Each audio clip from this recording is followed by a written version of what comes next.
Hi friends, మన Dwaraka mobiles Vijayawada. ఈ mobile వచ్చి రియల్మీ 70S ఫ్రెండ్స్. ఇది మొబైల్ కస్టమర్ పర్చేస్ చేసి నియర్లీ 20 డేస్ 30 డేస్ అయ్యింది. బ్రాండ్ న్యూ కండిషన్లోనే ఉంది మొబైల్ కూడా.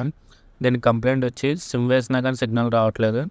అండ్ ఎమర్జెన్సీ కాల్ ఓపెన్ చేస్తుంటే స్క్రీన్ ఒక 4-5 సెకండ్స్ బ్లాంక్ అయిపోయి మళ్ళీ ఆన్ అవుతుంది. చూడండి ఫ్రెండ్స్, ఎమర్జెన్సీ కాల్ ఓపెన్ చేస్తుంటే స్క్రీన్ అనేది బ్లాంక్ అయిపోతుంది. అండ్ సిమ్ వేసినా కానీ సిగ్నల్ రావట్లేదు. దీన్ని సర్వీస్ సెంటర్కి తీసుకెళ్దామంటే కస్టమరు మన విజయవాడలో ఫిట్స్ రావడం వల్ల 10 డేస్ సర్వీస్ సెంటర్ క్లోజ్ చేశారు. సో కస్టమర్కి ఇమీడియట్గా మొబైల్ అనేది నీడ్ ఉంది. సో మన యూట్యూబ్లో ఛానల్లో చూసి వీడియో చూసి మన దగ్గర తీసుకురావడం జరిగింది.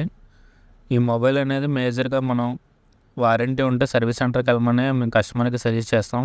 బట్ సర్వీస్ సెంటర్ క్లోజ్ వల్ల మనం రిపేర్ చేయాల్సి వచ్చింది. ఎందుకంటే న్యూ బోర్డ్ మొబైల్స్ అన్నిటికీ బోర్డు అనేది మనం రిమూవ్ చేస్తే సర్వీస్ సెంటర్లో వాళ్ళు వారంటీ అనేది క్లెయిమ్ చేయరు. సో కస్టమర్కి కూడా అందుకు ప్రాపర్గా చెప్పి రిపేర్ చేయడం జరిగింది. ఈ సిగ్నల్ ఐసీ వల్ల మనకు ఆ కంప్లైంట్ వచ్చింది. ఈ సిగ్నల్ ఐసీని మనం తీసి రీప్లేస్ చేసి దాని ప్లేస్లో న్యూ ఐసీ వేసాం ఫ్రెండ్స్. ఇదే ఐసీ దాన్ని రీప్లేస్ చేసిన తర్వాత మదర్ బోర్డ్ని మొబైల్లో ఫిట్ చేసి మొబైల్ అనేది ఆన్ చేసి చూపిస్తారు. చూడండి ఫ్రెండ్స్, ఇందాక మనకి సిమ్ వేసినా కానీ సిగ్నల్ రాలేదు. చూడండి, సిమ్ కూడా వేసిన తర్వాత మొబైల్ అనేది సిగ్నల్ వచ్చింది ఫ్రెండ్స్. ఇలాంటి కంప్లైంట్లు ఏమైనా ఉంటే మళ్ళీ కాంటాక్ట్ అవ్వండి ఫ్రెండ్స్. కింద డిస్క్రిప్షన్లో మా నెంబర్ ఉంటుంది.